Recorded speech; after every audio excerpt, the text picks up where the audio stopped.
Good evening and welcome to FRC Media News for Thursday, September 7th, 2017. I'm Keith Tebow. This week we have an update as school started in the city of Fall River.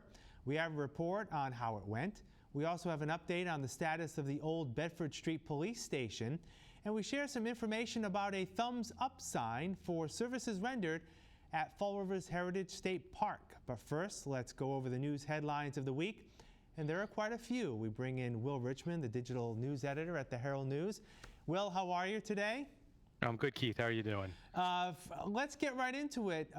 We've talked a lot on this broadcast, and you have obviously at the Herald, about an investigation that has been ongoing that the paper reported on, looking into activity of Mayor Jazio Correa specifically, as it has to do with his private company Snow Owl, which he was working on and is still president of before he became mayor. Well, today in today's print paper, but yesterday online, the mayor actually spoke to Joe Good and said, yep, I am under investigation. Let me first ask you, how did this come up? Was Joe there for a different reason, or was it in relation to the investigation and the mayor just came forth with this information? Well, Joe was meeting with the mayor about some new information she had learned about Snow Owl and a potential investor. And during the sit down and the conversation related to that story, the interview sort of blossomed into more conversation about, about the alleged investigation and what he may know or may not know, and kind of it went from there. So the mayor has said that yes, as he understands it, and as his attorneys understand it, there is an investigation being undertaken by the FBI and HUD, and there is a federal grand jury currently meeting on issues surrounding his Snow Owl business. But the mayor has been steadfast, Will, in saying that there's nothing to see here, and that he will be exonerated if any charges come up at all, correct? All right, so he kind of looks at this as a, some dirty politics that are going out there, that opponents of his are the ones who sort of started this effort against him, and that he remains, like you said, he's steadfast that he won't be indicted in the end or anything to that effect, and that this is mainly a sort of ask and answer type of portion of this process. Now, did Joe Good ask him at all why, he has been, again, used the word steadfast in denial that this was an investigation was even taking place. Did Joe ask at all why now? Why is he coming forward? Why is he now in some ways getting ahead of a potential story here? I don't think so. I think the conversation was kind of organic and that it went down this path. Like I said, they were meeting about something else, and it just sort of kind of just kept going into more and more talk about what the situation was. And, so I think it was just a matter of a long conversation going down many paths. Okay. Obviously, that leads us to what's happening tonight. Those of you watching this telecast on Thursday at 6 p.m., in just a few minutes at 6:30, we will be sharing our coverage with FRG-TV to provide coverage of the Herald News Mayoral Forum leading up to Tuesday's preliminary election. Will, I know you're the moderator for tonight's forum. Give us a little update on what you expect and a little bit about the format for tonight. Sure. So we're going to be there for about an hour or so. We want to get everyone home in time for the Patriots kickoff. And essentially, we're going to have 4 of the 5 candidates. Jordan Sylvia won't be able to join us tonight. But the basic plan is to allow them an opportunity to make their opening and closing statements. And in between, ask as many questions as possible, focusing on a couple of the major issues before the city right now so that voters can get a last sort of chance to hear directly from the candidates ahead of Tuesday's preliminary vote. And so every candidate will have the opportunity to answer the questions that are asked. There'll be some rebuttal opportunities if we feel they're necessary. And like I said, hopefully it will give people that last bit of information they need ahead of Election Day. I'm going to ask to look into your crystal ball a little bit. How do you think the other candidates will handle the mayor's admission of this FBI investigation? There may have been some quick rewrites of opening statements or closing statements yesterday as the story was coming out. How they'll bring it up in terms of the questions being asked. I think it could be interesting, and uh, there's no guarantee that it may fit the question. So there may be some shoehorning of that topic into some responses. I'm thinking, but we'll see how that goes as the questions start getting asked. All right, and any preview on some of the questions you plan to be asking tonight, Will? Or Nope. pretty much no. Okay. No well, previews. we tried, people, but those of you watching at 6 p.m. on Thursday, we invite you on cable to turn to our colleagues at FRGTV on channel 18. We will be streaming the debate tonight on Facebook. So if you're online, please follow us on Facebook, facebook.com/FRCmedia, and you can watch live coverage of the forum tonight. That leads us, Will, to our other topic heading to next week. We'll be talking about 1 week from today, the results of the preliminary election, which is coming up on Tuesday. And I know that the Herald News, and we will as well here, be doing some previews heading up to the preliminary election. It looks like there's a potential not to have a very good turnout just because of the shape-up of some of the races. School committee candidates, there are 13 candidates. Only one will be eliminated for the general election in November. There are 5 candidates running for mayor. 3 will be eliminated, and there'll be no race for city council in the preliminary. Are you looking at this potentially being a low turnout? I think it definitely has the potential for that low turnout. I think the lack of a city council race, which generally, has the list of big names that people are most familiar with, helps to drive a lot of people to come out. So certainly the lack of that race may keep some people from voting as well. Like you mentioned, there's only one person being eliminated from the school committee race, and the mayor's race. Then there's a couple of top-heavy, well-known names that will certainly drive voters out. It is a preliminary. Preliminaries generally do not see the greatest turnouts. So yeah, I don't have high hopes for high turnout on Tuesday. And we will see how that shapes out. Again, you can follow the election right here on FRC TV, channel 95. We'll be simulcasting with our friends at FRG TV, and we'll have all the results coming up on Tuesday night, beginning a little bit later than normal. Polls will close at 8 p.m.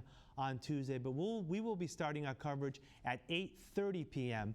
The boxes tend to come in at around that time, and we want to maximize getting you the results on election night. All right, Will, what else is coming up at the paper over the next few days? Sure. Well, we'll be wrapping up our previews of the election. We'll have full coverage of tonight's debate as well. So sort of that last bit of information for voters ahead of Tuesday's election, and hopefully people will be ready to vote come election day. I've also noticed a lot of high school football previews as that starts up in this weekend or next weekend. So high school sports season back up and running. All right, Will, thanks for joining us. We'll see you at the debate, and we'll see you next week at the election. Have a great weekend. All right. Thanks for all the help, Keith. We'll have more FRC Media news right after this. Here are some job descriptions on the latest hot jobs list from the Fall River Career Center. Dosing nurse. Fall River Comprehensive Treatment Center, located at 22 Front Street, is looking for a part-time dosing nurse to provide chemical dependency treatment services in an outpatient setting. Job number 950-7681. Associate Dentist. Cool Smiles, located at 933 Pleasant Street, is in need of a full-time associate dentist to provide quality dentistry for their patients in the Fall River Flint Village Plaza. Job number 950-7643. Special Programs Coordinator. Bristol Community College, located at 777 Ellsbury Street, is looking for a full-time special programs coordinator responsible for processing student financial aid files and determining student eligibility for federal and state financial aid funds. Job number 950-7817. Boston Market, located at 30 12th Street, is looking to fulfill the following full-time positions. General Manager, job number 950-6672. Cook, job number 950-6575. The Fall River Public School Department, located at 417 Rock Street, is looking to fulfill the following full-time positions for the 2017 and 2018 school year. First grade elementary school teacher, job number 950-7867. Guidance counselor, job number 950-4396. For more information on these or other positions, visit FRCmedianews.org or call the Fall River Career Center at 508-730-5000.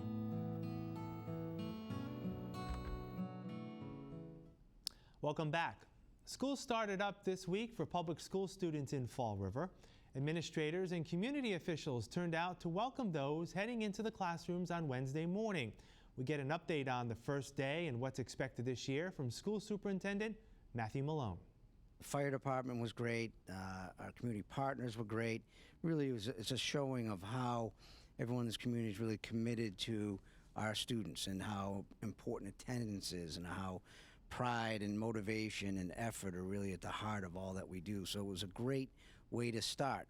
I've been out visiting now. I'm halfway through the day. I think I've visited about 10 sites so far, and we had this amazing thunderstorm in the middle of the day and mid-morning, and we lost power in 4 buildings, and we were able to muscle right through that. Our teams did an amazing job.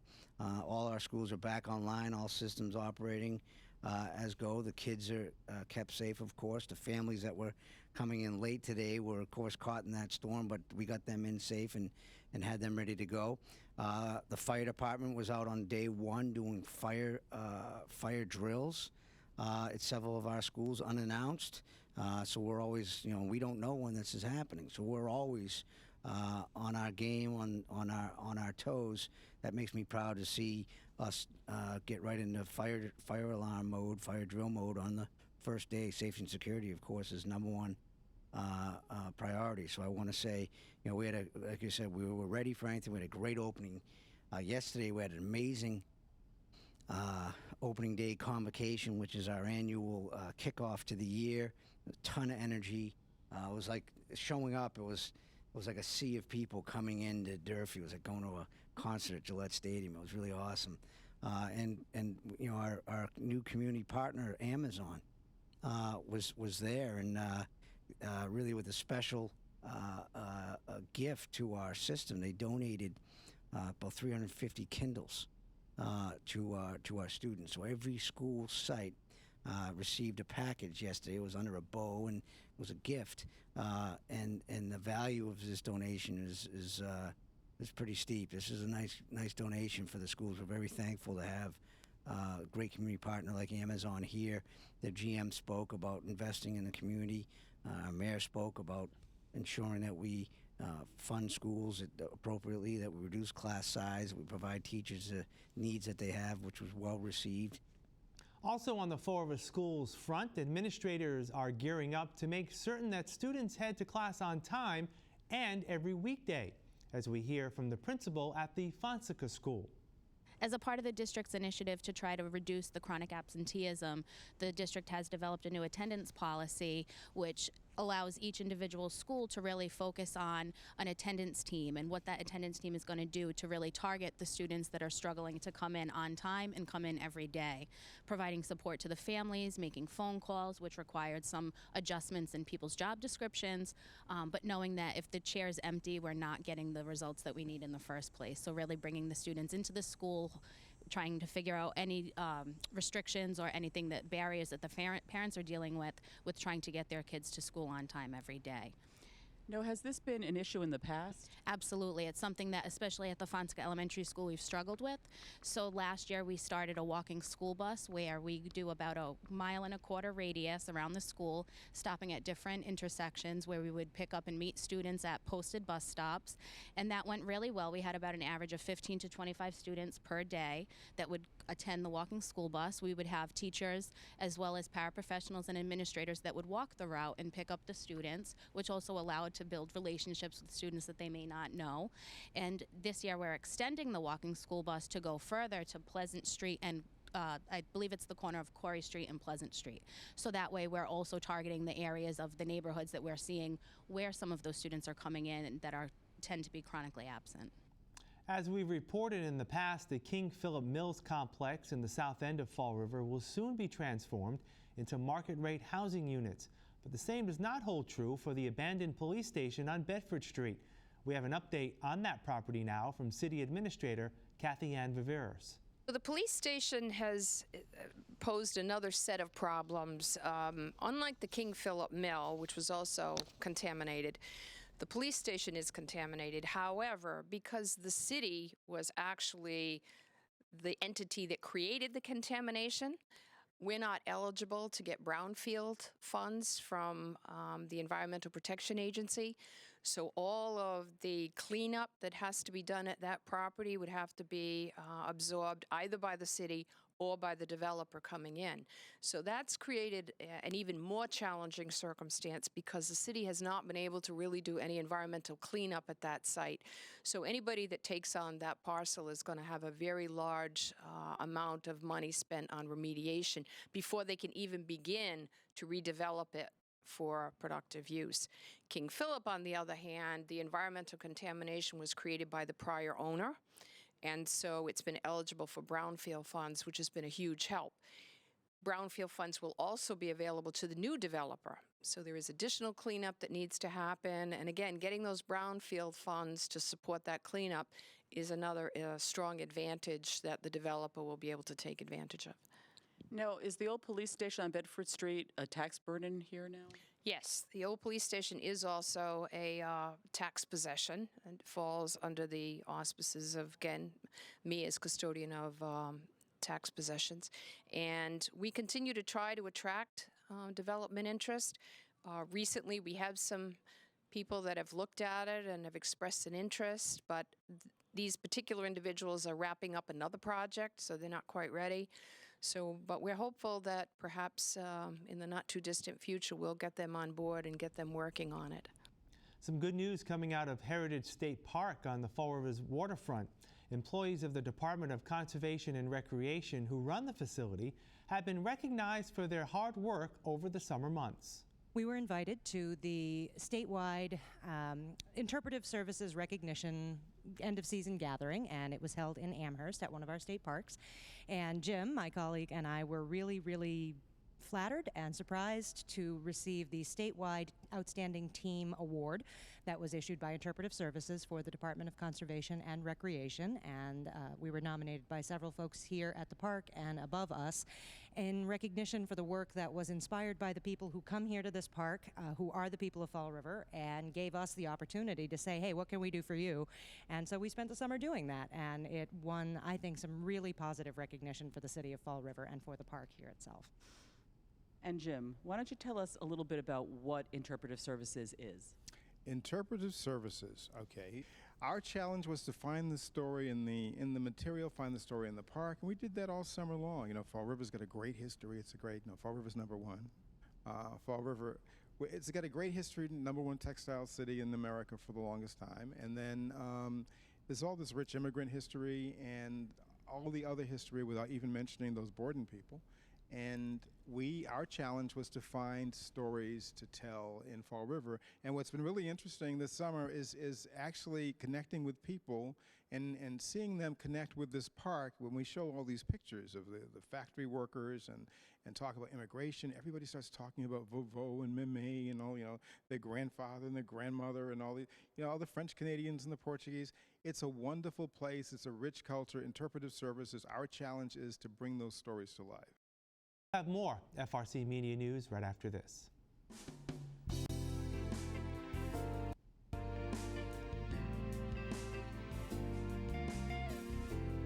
Today I'd like to introduce Gracie to you. She's a 2-year-old medium-coated tuxedo cat. Female spayed, very playful, very aloof. I don't think she'd be the best with children, but she's quite amusing. She loves to play with toys, and she amuses herself very well.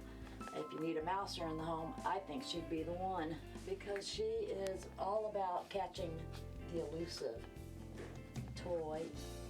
Yes, she is. Oh, she does have a defect to her eye.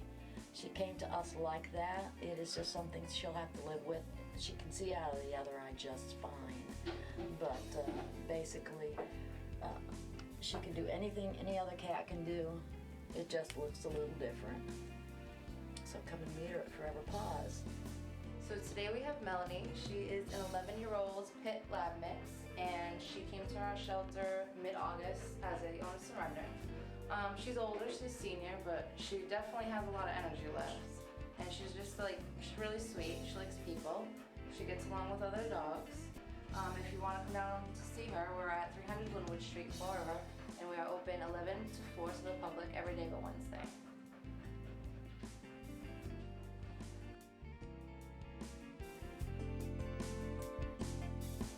Stay with FRC Media as we provide complete coverage of the 2017 Fall River municipal election.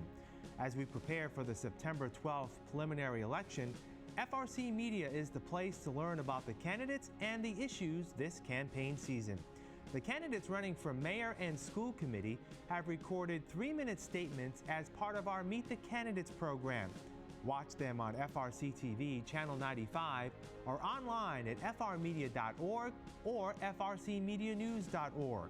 Stay with FRC Media as we provide coverage of 2 mayoral forums leading up to the preliminary election. And of course, join us as we work with our colleagues at FRG TV on reporting the results on election night. The most comprehensive coverage of the Fall River municipal election can be found at FRC Media. Welcome back.